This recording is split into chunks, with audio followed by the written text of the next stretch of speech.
bin Marcel Georgieva aus Russland, Bulgarien und meine Geschichte erzählt über die Ereignisse Ende der 80er Jahre, die zum Zusammenbruch des Totalitarismus und zum demokratischen Wende geführt haben. Ich meine, dass man die Vergangenheit nicht vergessen darf, denn wir können keine Zukunft haben, wenn wir uns daran nicht erinnern. Am 27. September 1987 hat alles angefangen.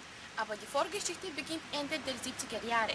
Auf dem rumänischen Ufer der Donau wurde ein Werk zur Herstellung von Chlor gebaut, das das Leben in Russe, in dem rumänischen Giurgiu, zur Hölle machte.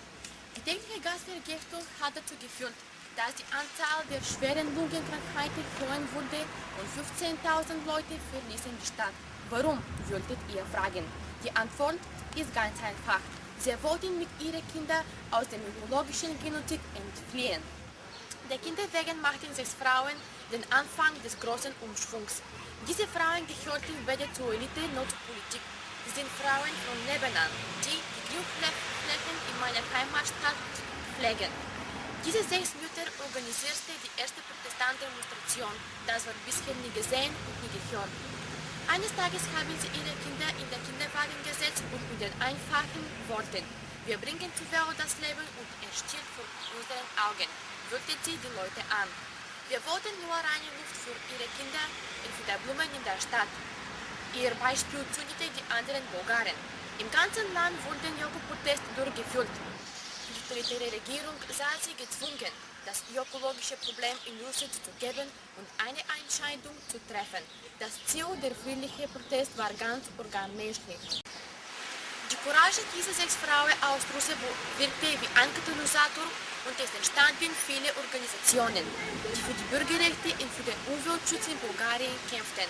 Und das alles hat aus und wegen meiner Heimatstadt Russland begonnen. Am 10. November 1989 trat der Diktator Todor Zhivkov zurück. Und was ist inzwischen in meiner Heimatstadt Russland passiert? Das chemische Werk ist endlich geschlossen und die Stadt begann zu atmen. Aber die Fragen über die Gesundheit und das Leben der Menschen sind offen geblieben. Ist mein Kind gesund? Es sind 20 Jahre verlaufen und meine Heimat hat sich verändert. Die Probleme, die für Bulgarien stehen, sind analog zu denen in den anderen jungen Demokratien in Europa. Was wir, Bulgariens junge Generation, heute tun können, ist einfach: Wir müssen Augen aufmachen und die Probleme unserer Heimat für eigen und persönlich halten und versuchen, sie zu lösen. Ich bin Marcela, eins von den Kindern der Wende. Seit vielen Jahren lerne ich im mathematischen Gymnasium Baba Tonka Russe im Fach Biologie.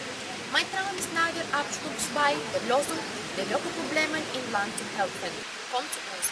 Gemeinsam können wir viel mehr für ein besseres und schöneres Bulgarien tun.